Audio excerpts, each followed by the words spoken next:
So we are here again, webinar number 4. And as promised last time, and I've actually promised two things here. The thing I promised last time was that this would be a bit more around nutrition, because the last few have been kind of about structure or training. I also have promised on multiple webinars that I would shorten it. And this I have done. I've taken it out of my own hands, and I'm not going to try and talk quicker through things, but I've reduced the number of slides, because I think the first 3 had 25 plus slides. This is under 20 anyway, so let's fingers crossed and hopefully we get through this a little bit quicker. So today we're going to cover nutrition that actually works. Now the theme is always going to be the same: structure, simplicity, and results. I pride myself on things that are sustainable, and what is sustainable is a fucking structure that works for you, not against you. So we're going to kind of delve into some basic principles, and one thing that you'll take from this, if you've not known it already, is that nutrition in of itself is about as basic as it comes. I think what people get fucked up on the most is over sexualizing nutrition and over fantasizing what proper nutrition is, or nutrition that works, or nutrition that causes some form of progress or effect. So you're going to see that. And like, I'm working this shit 15, 20 years now. And what's funny is that the one thing that never changes is people's problems around food and around fat loss and around muscle building in any way. Like, nutrition is just one of these things where we already have all the answers. Like, there's nothing new or secretive that you don't know. Like, you already know it. We all do. We all have things in our pockets that have all the fucking answers as well. So it's not some hidden handshake that no one hasn't shown you yet. Like, it's all the stuff that you know, you just haven't applied it. So we're going to delve into that today. And this is more or less in essence what I'm talking about. Most people don't need a new meal plan. Most people I get this with clients a week or two. Oh, can we change things around just for, whatever fucking reason? You're like, yeah, we can do that. But like, you're still going to have to stick to the same thing. Like, it's still a structure that you're going to have to repeat. It is going to be boring. It is going to be mundane. But that's the trade-off. And it's the irony is that people look for these changes, and the people that look for these changes are the same people that within a few weeks are kind of going, it's very hard to manage all this cooking, and all. You're like, well, fucking yeah. That's why the more basic it can be, the more easier it's going to be. Just unfortunately, the more boring it's going to be as well. So most people don't need a new meal plan. They just need simple structured nutrition that they can repeat daily. That thing's sustainable. If it can be sustainable. And it's so fucking cliche. I'm going to be puking by the end of this with the amount of cliches that I come out with. But the best plan that you can get is the one that you can stick to. That will never change, no matter who the fuck you are, no matter what the fuck your goal is. It's always going to be that. And this is why nutrition keeps failing you. And I've already kind of spoiled the surprise. And there's too much variety. Now, don't get me wrong. When I'm doing a meal plan for someone, I'm very much aware that not everybody wants to be Ronnie Coleman or Arnie Schwarzenegger or Jay Cutler or all of these people. They're normal people that just want to get a bit of development out of their physique, some form of progress. So they don't want to meal prep for meals of chicken and rice and veg. And that's fine. And kind of what the whole unique value proposition of coaches now is that, eat all the things that you enjoy. You're like, yeah, but like, after about 4 weeks of eating all the things that you can enjoy, you probably won't enjoy them by the end of it. So what happens then? You fucking eat all the things that you now enjoy past the things you once enjoyed. It just never works. So there's a trade-off here, and pick your sacrifice. It's either that you're going to have all the variety in the world, and variety isn't just down to just a mental thing, but it's actually, there's some legitimate biological kind of kickback positively as well, where, the more variety in your food sources, the more different nutrients that you're getting in, and the more nourished your body is being, as opposed to just having the same thing over and over again, repetitively over a long period of time, can build up intolerances to certain foods. But that's not, you're not going either of those directions. You're trying to find a sweet spot in the middle. And I have ate the same meal plan, bar like a change in amounts, and maybe the addition of a bagel and jam in the last 2 weeks. But it's been very much the same thing. But what I like about that is the predictability. But I'm about to spoil another surprise, so I won't bother. So the first one is too much variety. The next one is no time and structure, which is a fucking mad one. And it happens a lot with people that have rush mornings, and they have rush mornings because they have poor structure. See webinar one. But not knowing what time you eat at. And I'm sure this is going to test followers of me. I'm going to rhyme off me meals, see if you can do it before me, and see how fucking sick of hearing me say that you are. Every day, without fail, I eat at 9:30, 12:30, 3:30, 6:30, and 8:30. That will never change. Sometimes it does. I might be training earlier, or I might have something on, or I might have to go do something a little bit different, or a change in my day. And then I'll kick it back an hour, but I'm still only an hour behind. So now it's 8:30, 11:30, 2:30. It's easy then. So I'm never caught out kind of going, oh fuck, what time is it? When did I eat last? What fucking time did I eat breakfast at? Keep it as sustainable and as repeatable as possible, and you're laughing. Macro guessing and emotional eating patterns, these two things, and weekend chaos, these three things tie in together very nicely. Macro guessing will come from a lack of structure. And this is something I've been kind of rolling out on my own socials the last little while, is like fill out your meals for the day in the morning or the day before. Like I'll check in, I do a daily check-in for Niall every morning. And once I check in my weight and my sleep and all the metrics he wants me to check in with, I'll go to my nutrition, and there's certain things that he has a meal plan laid out for me. There's certain things I change, like oats I have almond milk, so I change my peanut butter intake because there's a gram of fat for 100 ml of almond milk. So, and I use 200 mils. That's 2 grams of fat that comes off the 30 grams of peanut butter I'm meant to have. And I have that kind of change around. But when I do all that, it stops me from going to make breakfast or my meal one, and then going back to my phone going, how much is it again? Or what is it again? Or fuck, I'll change that and I'll change this. And then you start getting into, oh, maybe if I added an extra 20 grams of blueberries, I could do this with the almond milk, or this with the jam, or, if I took out the egg whites, I could do more protein powder and have more flavor.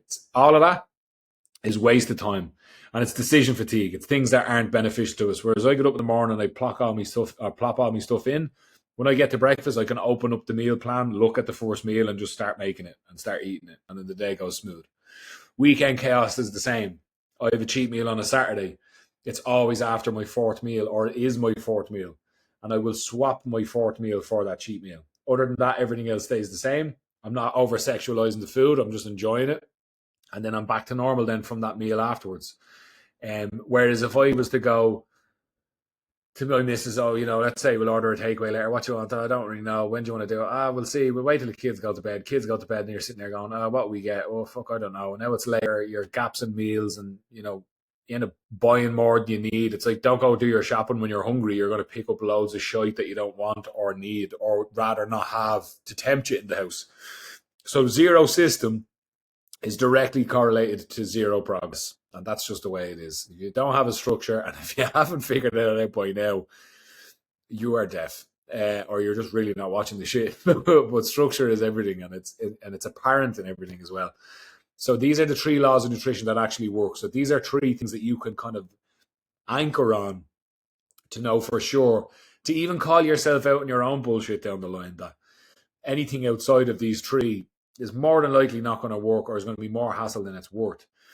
Consistency will always be creativity. So that same thing of, yes, X meal plan is boring because it's very repetitive. You have your breakfast meal, and you have 3 of the same meals, and then you might have an oats meal and then a yogurt meal. And to me, that's variety, because there's 3 meals that are different, even though there's 3 meals that are the same. But then they're the same every day. So then that can be boring and that can be repetitive. But what's good about the repetitiveness of it is that it causes predictability. So I know what I'm going to have. I know what I need to have in the shop, and I know what I need to have in the fridge stocked up. I know on Sundays I prep me food, Wednesdays I prep me food for 3 days. That just keeps this. It's all about making it as repeatable as possible. And again, that is boring. But you know what's worse than the boringness of food that repeats itself? Is being incredibly out of shape and super unhappy with how you're feeling, how you're performing, how you're looking. All of those things. That is, to me, a decent trade-off of, you know what, I might not get super excited about every single meal every single day like I'm for, but I look good, I feel good, I am healthier, I'm probably going to live longer for this, and I'm moving in a way that most people don't. So you have to look at that as well. There's trade-off here. Meal structure will always be willpower. So logging your food the day before, or the day of, the morning of, I don't have to worry about willpower. If I look at something and go, oh fuck, there's a nice fucking chicken fillet roll that guy's eating in this garage that I've stopped in for petrol. But I already know my next meal is in 30 minutes. I have it in the car. It's ready to go. I already know what's in it. It is beneficial to my goals. It changes things. You're not going to go, fuck, it'd be grand. Sure, I've nothing anyway. Oh, sure, I need lunch. Anyway, I could do an early lunch anyway. Fuck, all that goes out the window straight away when you have all that prepared. And then protein anchors be hunger and snacking. So, and this is a little rundown, and this will be covered anyway, but the one thing about protein is most people think protein, they think muscle building. But what they don't realize is that the satiety that comes from protein is huge. So, carbs and fats, carbs are your performance fuel, fats are your hormonal fuel or your bodily functions. That's what they kind of look after. They'll also slow down, the fats will also slow down the digestion of the carbs or the releasing of the carbs into the bloodstream. So it'll hold your blood sugar stabler for longer. But what protein is going to do is not just give you more to chew on, which is going to help the satiety, but it's actually going to help with your cravings because it's harder to digest, it's harder to break down, it takes up more room in your stomach than the likes of oats or rice or potatoes or bread even would. Like it's going to just last that little bit longer, and there's a longer drip feed of amino acids from the protein over that time as well. So if you can kind of lynch yourself off these three laws, you won't fail. And the beauty of this is it's a structure in of itself, them three laws. So even if you to write them fucking down in your hand, which I don't suggest because you've got notes on your phone, but if you're going to put it down on your hand, you can look at that at any point and it's going to save you if you're in a bit of a sticky one. So keep that in mind. And anything that kind of moves outside of those three laws, like I said, is more than likely not going to work. And this is a nutrition framework that I use for clients, which is simple, it is sustainable. Again, it's easy to fucking remember because I don't know who else is like me where everything needs to be written down. I need notes for my notes. But these ones are, again, as straightforward and as basic. And they're the things that we already know and have already covered here. So macro anchors. So what are the foods for carbs, for proteins, for fats that I know every day without fail I can get, I can source, I can buy, I can prepare. Once I have them, I can move towards more variety when it suits me because if anything else goes wrong, I have the macro anchors that I can fall back on. Mealtime and windows is another one. You have to know when you're going to eat. And I usually, and again, everyone's day is different and things move differently. And, one day is not always the same as others for most people. But if I start my first meal after my morning routine, let's say, and then it's every 2 to 4 hours after that, at least that's something. But you need to start with your first meal and the time of that first meal. It has to be down to the wire to know, and if that means getting up early to have it or that you're going to have it when you're on the move. But either way, whatever way you're doing it, the time it needs to have significance to it so that you can kind of then branch up off that every 2 to 4 hours. And even if it's a thing that you don't have a meal structure in place and you're going to just do it off breakfast, have your breakfast and then map out every meal after that 2 to 4 hours apart based on the lunch break you get at work, the time you get home from work, the time it takes you to get back from the gym after all the traffic at 6 p.m. or whatever the fuck it is. Just work them into, your day better than anyone. So work your meals in around to suit. Repeatable breakfast and lunches. Repeatable meals if you can. I would pick 2 meals. Breakfast would be the handiest one. And it can be the one that you can kind of put more into because you're going to be at home, or if not, it can be dinner because you're going to be at home, or a meal where you're going to be home where you can put a little bit more love into it, let's say. And then another meal that you're going to bring out with you that's going to be the same every day, every time, and without fail. You're going to have it. You're going to prepare it. You're going to enjoy it, or at least put up with it if it's a real thing to you. And that's another one. That's like the macro anchors, but for meals. And again, you can't go wrong with that. It's because if it's not your plan A, it at least is a plan B or a backup. High protein and low friction meal choices. So things that are just not, if there's 5 or 6 different ingredients going into things, it's too much. Especially if you're unless you're in fat loss and you're really getting into enjoying your food and savoring your food. Me and Roz were only talking about this the other day because I'll have a meal that has honey, has coconut oil, rice, chicken, and I'll put sauerkraut in it, and I'll put veg in it, and I like to weigh out my salt for it, and I like to put parsley on it. That's about 9 or 10 different fucking moving parts there. Some days I'm not fucking arsed, I'll just make cream of rice. So that's a high friction meal choice for me. But I have that time to do that. And sometimes even with that time, I don't want to spend that time doing it. So I have a repeatable anchor to hear me. a meal anchor, something that I know that I can fall back on. If I'm not going to have the chicken, rice, and honey with coconut oil, I know exactly what it looks like as a meal in terms of measurements for cream of rice, whey, peanut butter, whatever the fuck I'm going to put in it, blueberries, honey, blah, blah, blah. A weekend strategy and a weekly review loop. So a weekly review loop will basically be a self check-in. Or if you're going to sign up with a coach, that's going to be your check-in on a Sunday or a Saturday or whatever fucking day you do it. But a weekend strategy is going to be huge. If you check in on the weekend, all my guys check in on a Saturday. So what they do is they'll check in Saturday morning. They'll have 1 to 4 meals, normal, and then after that, they'll have a cheat meal. And I always say be professional. Have a burger, chips, and a dessert. Nothing more, nothing less. Go and enjoy it. Don't be fucking like food's going somewhere or like you've never been fed before or like, we have a hunger issue here in Ireland or wherever you are. Calm the fuck down. Go, enjoy it. You'll have it again next week. Leave it at that and then crack on. Sundays are about resetting and getting yourself ready for the week ahead. And those things you can't go wrong with. So protein anchors are the real cheat code. So they control hunger, they help recovery, they keep your blood sugar stable, help muscle retention, and they give you energy as well, which is not really the kind of main basis of it. But in so many ways, if you go for a day without any protein at all, you'll definitely notice the difference. And this is the importance of the protein, and you want to try and have that as consistently throughout the day as possible. The examples I've given is like 30-40 breakfast and lunch, and then 40-60 for dinner. Generally people are going to struggle early in the day to get protein in because they're either not a fan of eggs or they're not a fan of more than 2 or 3 eggs. So that's going to be a tricky one there. And then if you want to put turkey bacon in it, or you might not have the time for that. Now, it's easy if you're using a protein powder based thing where you can kind of switch that around and you'll have more out of your protein at breakfast and less out of your dinner. But generally, for the most part, you want 30-40 spread across the day, not just in 3 meals, but over 4 or 5. Super simple, super effective. And again, this is another thing where you can create anchors out of. How much eggs is 30 grams of protein? How much chicken is 30 grams of protein? How much red meat is 40 grams of protein? The better you get at knowing those things, the less decision fatigue you have when it comes down to the wire of making a meal and kind of going, I've no chicken. I'm going to do mince. How much mince is in thing? And then you're fucking around on MyFitnessPal and you might accidentally fall into Just Eat. Or you might accidentally just say, do you know what? Fuck this. I'm not arsed. I'm going to fucking make something else. Or I'm going to have whatever's there or something and so forth.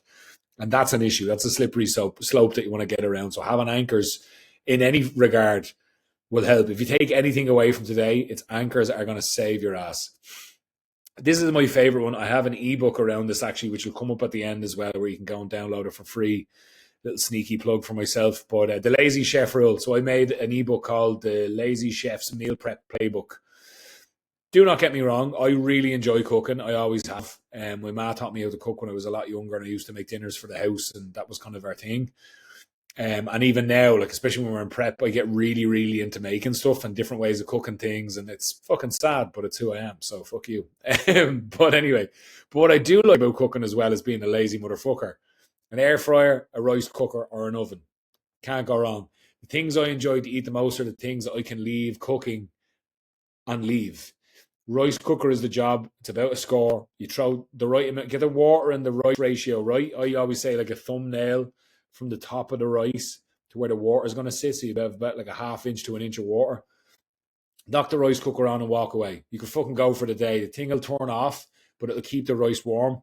And you're laughing. Same with chicken. Throw it in the air fryer, throw it in the oven, put a timer on the watch, fuck off and do whatever it's doing for 40-45 minutes. Get to work, go to the gym. Maybe not go to the gym, but fucking something in the oven. But you get what I'm saying. But that's what's important here. I like cooking, and I still do these things. Most people fucking hate cooking. It's probably one of the biggest barriers to entry to actually getting in shape. But you don't have to love cooking. You just have to be able to make the shit to a point where you're gonna enjoy it, where it's not like we could all boil shit. Boiled chicken is a fucking miserable existence. So I would not recommend that. But if you're someone that doesn't give a shit about that, and I have clients that are plain Janes, they just don't give a shit. Like they don't season anything, they don't put stuff on their food or sauces, or it just doesn't bother them. And then that's grand. It just makes an easier life for them because they don't have to worry about it. But if you're someone that cares and you want to put a little bit of olive oil, a little bit of seasoning, if you want to sear it in the pan and throw it in the air fryer, if you want to do all these things, you can. But to me, it's always about the lowest maintenance thing.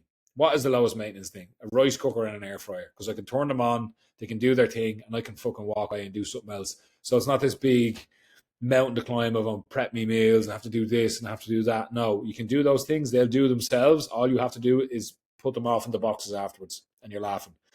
Most people overcomplicate nutrition with this, because I look at Chris Bumstead and he's eating sauerkraut and, you know, very specific type of rocket, and then this type of lettuce, and then it has to be shredded lettuce, and if it's not this and it's not that, and like it's like the chicken, honey, and coconut oil meal. Like, there's days that I'm just not here for that, and I don't give a fuck what's on the other side of it. It's just not going to happen. I need it to be simple, I need it to be straightforward, and I need it to be quick. And that's what most people need. Prep doesn't need to take hours. The best meals are always going to be the simplest ones, because it hasn't been a bollocks to make. And as we know, especially those that ever prep for a show, you could spend 10 minutes building a meal and about 10 seconds eating it. So it's just not worth it. So don't bother with that shit. And if you really, really, really want to get a jump ahead on this one, head to the link in the description or the link in my bio on Instagram, and you can download the Lazy Chef's Meal Prep Playbook for free. That's always a mouthful to say. Meal timing. So this is what's going to remove the most chaos here, because trying to do things on the fly, whether it's nutrition, whether it's training, no matter what it is always going to end in tears. There's just no two ways about it.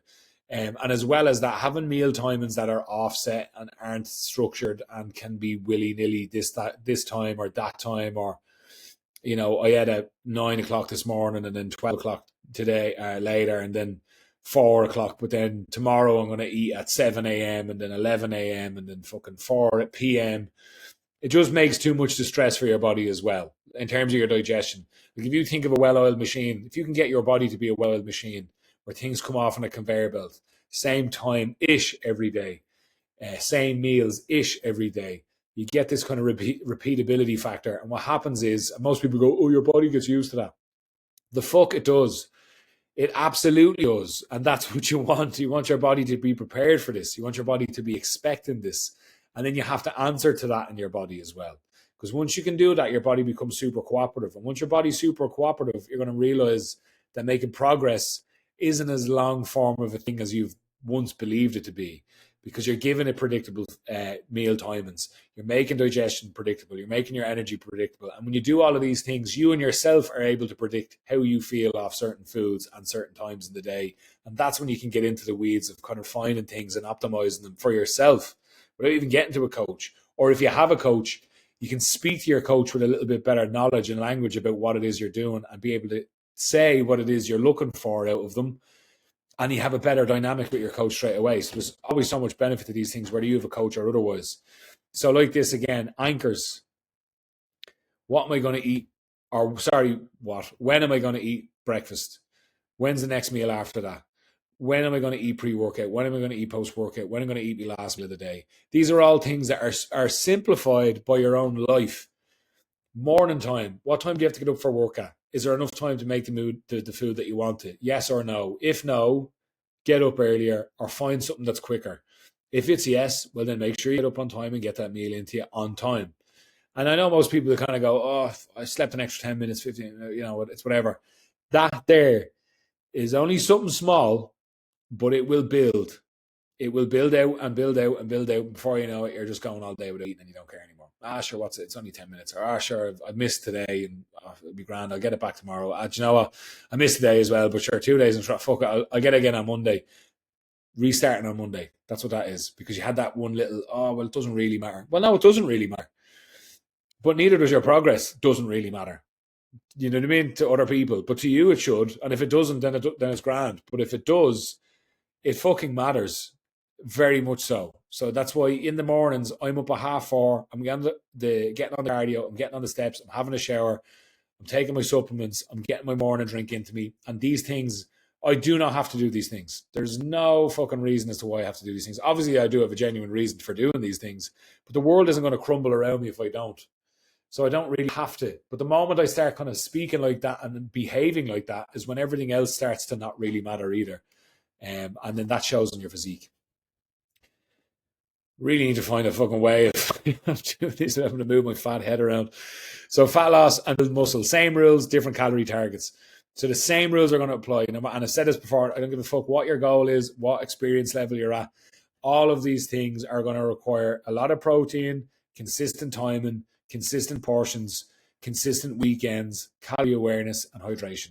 Now, calorie awareness is one that's huge, and this is something that I've been given to an awful lot of my guys, and I've actually been having a lot of this with Roz. And I think the big one for me was when I could start looking at foods as numbers. Now, some people might find this to be a little bit fucking dull and a little bit boring, but it works and it makes things a whole lot easier, even though it makes them a little bit more boring. But I can look at a bagel and say it's 50 grams of carbs, or a slim bagel and know it's 25 grams of carbs. I know an egg has 6.5 grams of protein and 5.6 grams of fat because they mirror each other. I know how many grams of protein is in 100 grams of raw chicken or cooked chicken off the top of my head. Now, I didn't sit down and study those things. I just built that and accrued that over time from looking at diets or having diets change for me, and then eventually becoming a coach and becoming educated in these things. And you start to build this kind of a thing where you just know what's in them. And once you kind of have that, it makes your life a whole lot easier. If I'm ever stuck without a meal, I can go into a shop and probably take a little bit of time to figure it out, but I'd figure out something that's going to work and can work in exchange for that meal. And then that stops me from falling off or restarting on Monday. So these things are super important. And that's not just specific to people who are trying to lose fat. It is the exact same, if not more impertinent for people who are trying to build muscle, because being completely nourished in a muscle building context is super, super important. But likewise in the fat loss regard, where you want to be nourished to the right degree. So that's something to just kind of keep in mind. The weekend fix, this is the one that's the motherfucker right here. No one misses Monday to Thursday. Well, they do. A lot of people do. But where they really do their shit is on a Friday to a Sunday. For some reason, and I know what it is, Friday, 10 Crunchy is Friday, and it's the weekend, and living for the weekend, and all this shit. You might hate your job, and you might hate your life, and Friday to Sunday is the time you get a chance to fucking breathe. But if you breathe too much, what can happen is by the time you get around to Monday, yes, you might be locking back in, but you've just redone everything that you've been working towards. So Monday to Thursday has basically been washed out by Friday to Sunday, which isn't really going to be super conducive to making progress. And for what you enjoy out of your Friday to Sunday, you are going to regret intensely, which is going to cancel out that enjoyment so much more, in my opinion. By the time it rolls around to Monday again, you realize that you fucked it. So here's your solution. If you're doing a self-check-in, if not with a coach, try and have your check-in to be on a Saturday. The reason I like Saturdays is because you get up in the morning, you do your check-in, you've already secured what you've done for the week. Now I know what's worked between Monday and today, Saturday morning. Take a check-in, send a check-in, whatever the fuck it is you're doing, check-in wise, and then eat your meals as normal. First 3 to 4. Get them into you, get your hydration into you, and then what you do is you replace your 4th or 5th meal or whatever meal you're going to have and switch it for something nice. Have it whatever the fuck you want. Like I say, keep professional: burger, chips, and a dessert. Don't go fucking rasher. Don't go on like food is going somewhere, or like you're a 4-year-old child that's never seen fucking chocolate before. Calm yourself down and just eat the food. One thing that can help with this as well is if you're going to eat sweet things, have it before the savory. Finishing on a sweet note is only going to open up the floodgates for more sweet. Whereas if you finish on savory, kind of leaves you a little bit off.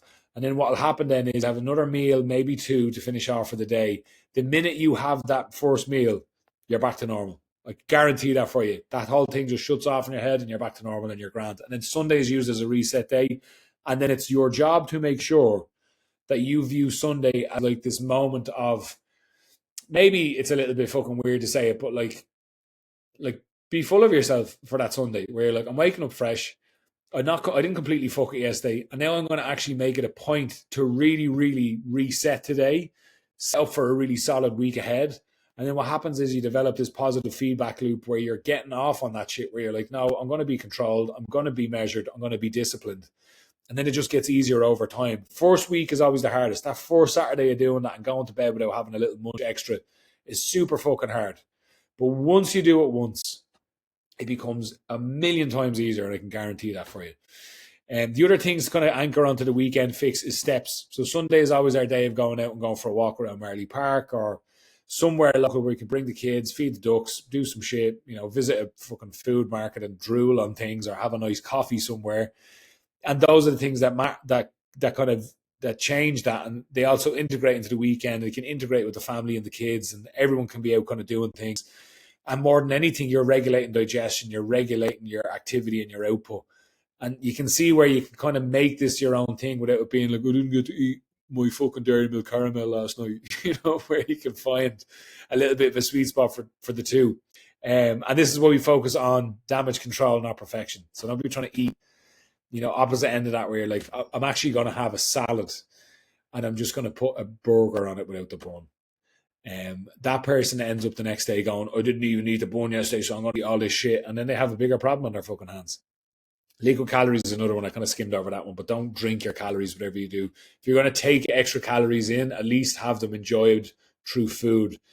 Buying a fucking milkshake or a full bottle of Coke or the normal Coke, it isn't going to be where it's at, and you're not going to notice it. You're not going to enjoy it or satiate it. And what's going to happen is you're just going to be able to jam way more calories in on top of that, and that's not going to be helpful. So the nutrition progress loop: are you hitting your protein? Are your meals repeatable? Is your weekend controlled? And is your calorie range consistent? If 2 or more answers are no, you need a structure. You need a structure. You need to get a structure about what it is you're eating. Don't worry about how much you're eating. What are you eating? When are you eating it? What is the structure? What is the schedule for your meals? And this is something where this is going to come up as well, but you can book a free consultation call, or you can pay €100 for an identity and structure diagnostic. You'll fill out a form where I'll look through everything that it is you're eating and doing, no matter how good or bad it looks. And I will build you a framework to follow with access to the app to kind of carry that on. And then that can be a nice first step for most people. If you don't want to pay the £100 for that, what you can do is just book a free consultation call and we can talk about it. Or again, if you don't want to do that, fucking DM me and say, I watched your thing, I need a structure, help me the fuck out. I will ping you one for free, no problem. I've only twice today, and I get a number of these a week. Someone will ask me some shit and I'll just give them some shit for free. I'm the worst fucking businessman ever, but I'm passionate about helping people learn this shit because it is that fucking simple. I guarantee you that it is that fucking simple. And here's a great example of that as well. So I only posted this on, I want to say Sunday, but this is my lifestyle client, Sarah. Sarah came to me and had the classic, issue of wasn't sure what to eat, how to eat. Ironically, I have almost every member of this woman's family on my coaching roster. I have the mother, I have Sarah herself, and then I have her brother as well. And there's talks of the dad coming over in the new year as well. So I'll have the full family across the board. But same thing, like had no structure and was kind of winging it. Wasn't really sure what to be doing. Had a lot of issues with trying to be eating the right amount, like bang on perfect, the perfect meal layout, the perfect calorie targets, all of these things, which aren't worth fuck all, really. So what we did was I just took what she was doing. I kind of made it into a structure. So I never change what people already have coming to me with. Like, so if you're eating 3 square meals, you're keeping them 3 square meals. I might change them slightly or refine them slightly, or I might add another meal. Those are 1 or 2 things that will happen. But what's most important is that I'm looking at what Sarah's life is like, what her day starts like, what time it starts at, what time it ends at, what time she trains at, how long it takes her to train.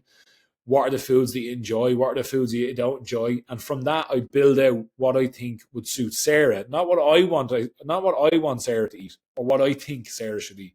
I want to make a hybrid of where she is that moves her towards where I think she would work best or what would work best for her. And that came from repeatable meal anchors, protein anchors, foods that were easy to make, easy to eat, easy to prepare, easy to travel with, and weren't a pain in the bollocks to get ready. A structure around our weekend, and then above all else was just consistency. So what can I do for Sarah that she can do consistently that's going to be sustainable for her? I'm not getting Sarah up at 5 a.m. to make fucking egg whites and oats. It's not going to happen because she's not going to want to do that. Like, why the fuck would you get up at 5 a.m. to make egg whites? Like, there's no aspirations here to be Mr. Olympia or Miss Olympia or any of these things. So you have to look at people and kind of go, well, what does their life look like? What is it that they're doing with their life, and how can I make that easier to wedge nutrition into that so that it can become a part of her life and her lifestyle and what she's doing and so on and so forth. So that was just a case example. So that was 6 weeks out with Sarah, and she's nearly down under a stone. And we haven't done anything mental. I think she's still, to this day, I think she's knocking around 1,700 calories. And we got majority of the 6 to 8 kilos off her, or sorry, the 4 to 5 kilos off her with that of the calories. We had some digestive issues as well that kind of cropped up from increase in meal frequency. We fixed that as well. That took a bit of a week or two. And now that's sorted. So now she has a clear pathway to just move forward on. She's getting a better understanding of her nutrition, a better knowledge of what is in her food and what to eat to feel a certain way. If she feels a certain way, if she's feeling tired or if she's feeling down, she knows all that now. And she's continuing to push forward and grow and learn as well. 4-step CBK nutrition reset. Nearly fucked up my own initials there. 1 breakfast you repeat daily. 2 lunches that require 10 minutes prep and less. 2 dinners you can rotate. 4 eating windows and that you can stick to. So these are just, again, where anchors are going to come true. The more of these things I can build, and even you could do one of these things. Well, the dinners you're going to have to rotate too. And the eating windows, you're going to need 4 of them because you're not going to eat once in a day. You could, but I really don't recommend it. But do 1 breakfast you can repeat daily. Do 1 lunch that takes 10 minutes prep. And do 2 dinners that you can rotate. And run them for 7 days. And I've said it before, I'm going to say it again. If you can't stick to the same foods for 7 days, this is not for you. And I don't mean for me, like with me, but in general, you're going to have a fucking shy time and you're only making it harder on yourself. And I get it. It can be hard to sign yourself away to what this is and, but the same meals are, but like, what's the big fucking deal? Like, I don't think if I gave someone 4 Big Macs a day that they'd be fucking delighted about it either. But other than the fact that would kill them, there's no real justification for it. Whereas with this, yeah, it can be a little bit boring, but you can do so many things to jazz it up. And if you're not interested in figuring out what they are, download the Lazy Chef's Meal Prep Playbook, first of all. But ask ChatGPT. Like, I have chicken and rice and it's miserable. How can I jazz it up? Here's some Frank sauce, tiny bit of honey, little bit of parsley, little bit of spring onion. You're laughing. Bit of seasoning, bit of a sauce. I want a different sauce. I want a different season. I want aromat. I want pink salt. I want smoked salt. And these are all things. I put lemon juice on the meal. Put lime juice on the meal. Like, you can do so many things to the same fucking foods that doesn't make it taste anything like the same food over and over again. And again, that's more time spent. But you're the one giving out about it, so you're going to fucking have to pick your poison here. Like, something's going to have to be a sacrifice. So you just have to bear that in mind. So if you're lost or stuck with nutrition, it's not because you're undereducated, it's because you're understructured. And if not those things, it's just because you're stubborn and you're picky. And you really need to sort that shit out because, like, it's all well and good. And look, I've worked with some of the pickiest people ever. A lot of people come up and say, what foods do you not like or do you avoid? And they say none. That happens a lot. But what does happen the odd time is that there's a list longer of foods they want to avoid than foods that they enjoy. But again, that makes it easier because you're only going to be able to eat those foods that you do actually like. And we're going to avoid all the ones that you avoid. So it only leaves us with so much. But more than anything, you're going to have to pick the poison. Like, you either want to be a little bit bored with food or sick of food or you couldn't be arsed. Or you could feel those ways about yourself and your own physical appearance. That is your own thing. I don't usually like saying those things because it feels a bit like, I have abs and you don't. You're a fucking piece of shit. But there's truth to it. You can be the person giving out about being fucking out of breath going up the stairs. Or you can be the person giving out about, I don't want to eat chicken for the 2nd time today. Which is fucking wild to me. But of course, I'm a bodybuilder, so who the fuck's going to listen to me? The solution is always simplify, anchor, and repeat. So just take a fucking step back. Again, there's nothing wrong with ChatGPT, lads. There's absolutely fuck all wrong with it. Even I've had days where I've missed meals, and this is actually some content I'm going to cover at some point.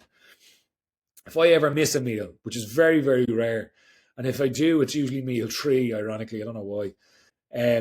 I'll go to ChatGPT with a screenshot of meal 3, meal 4, and meal 5, and I'll say, Chat, take meal 3's macros and calories and add them and spread them across meal 4 and 5 using the same food sources that are already present in those meals. And it'll spit it back out with me.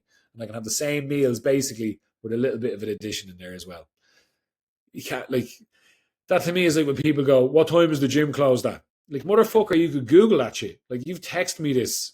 I used to get this in Champions all the time.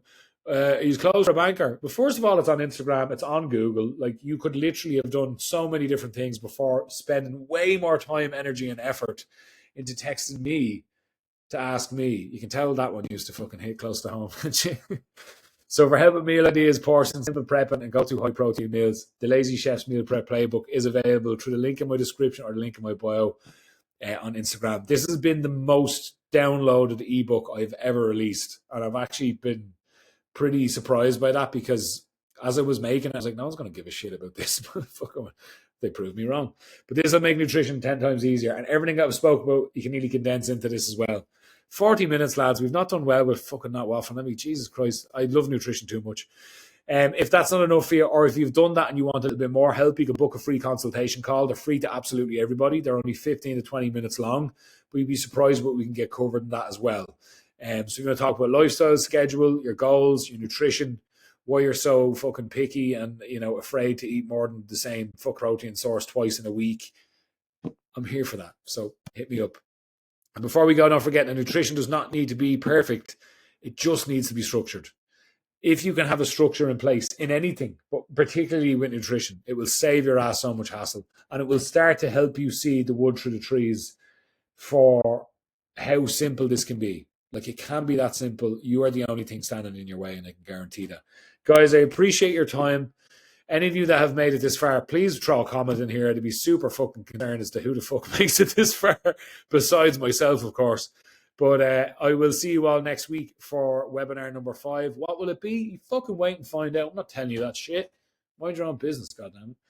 I'm just joking. I love you all. Have a great Tuesday.